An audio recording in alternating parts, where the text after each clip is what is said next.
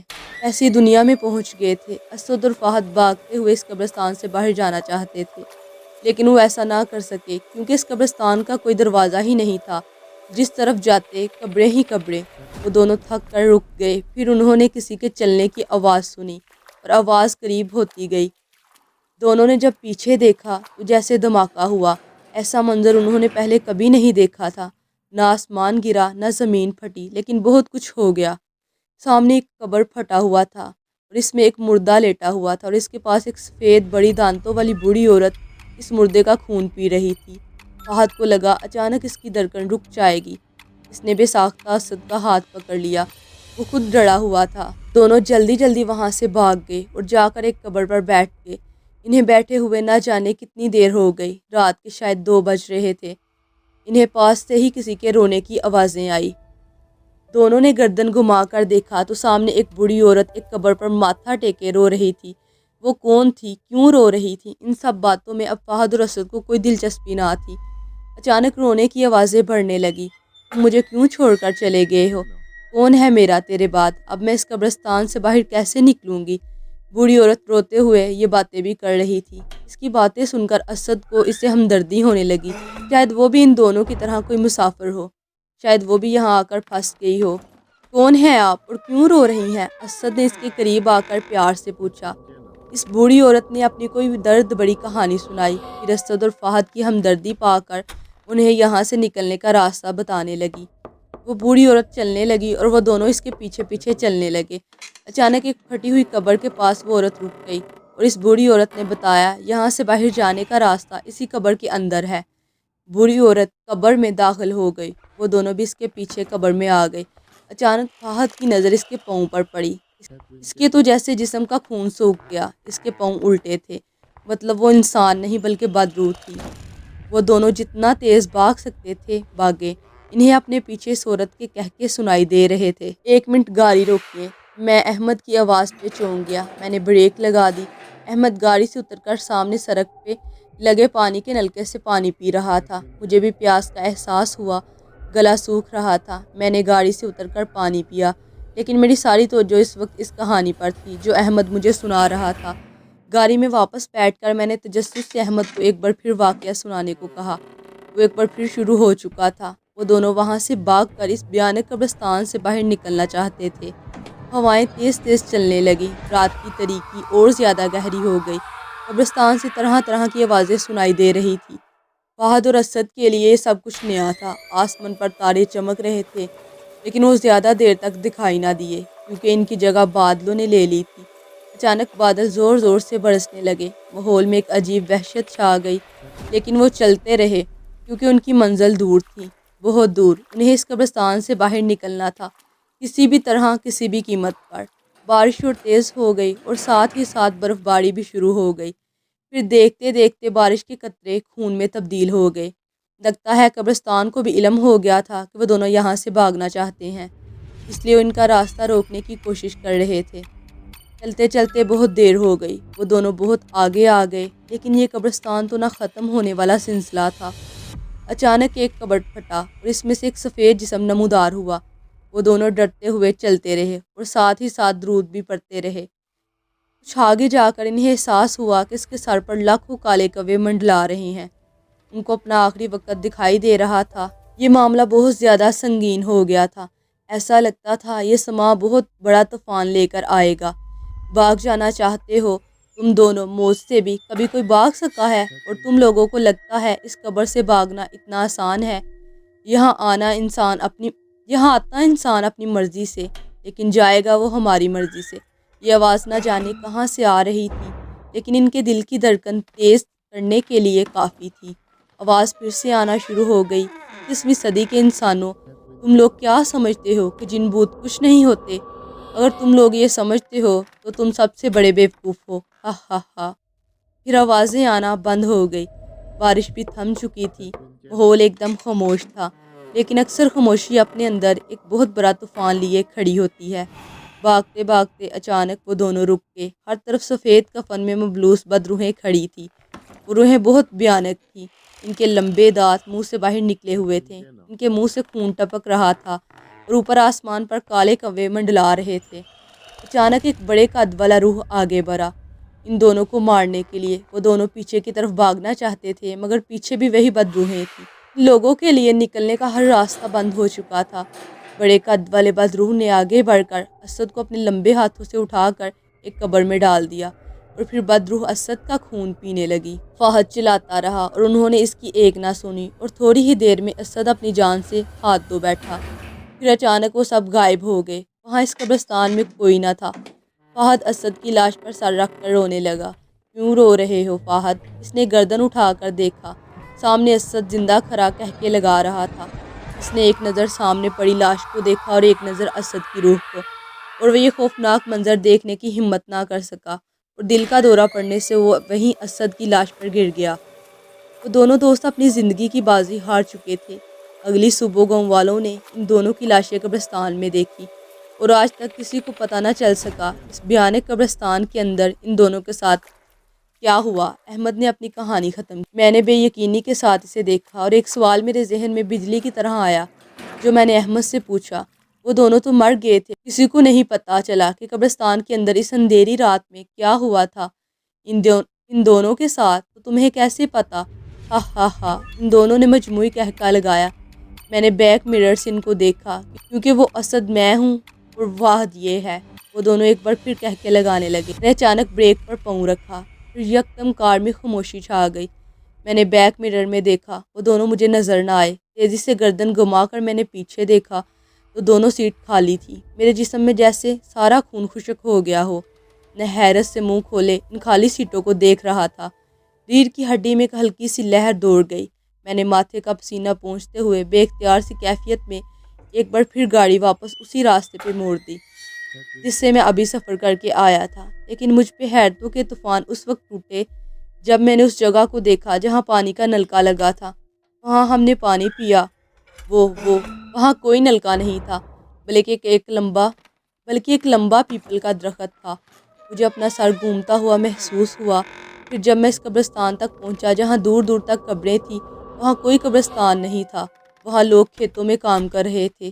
ایک گہرا سانس لے کر میں نے ایک بار پھر سے اپنا سفر شروع کیا، اور یہ میری زندگی کا سب سے خوفناک سفر تھا۔ تو دوستو، کیسی لگی یہ ویڈیو؟ اگر اچھی لگی ہو تو پلیز ہمارے چینل کو لائک ضرور کیجیے گا اور دعاؤں میں یاد رکھیے گا۔ اللہ حافظ، ملتے ہیں نیکسٹ ویڈیو میں۔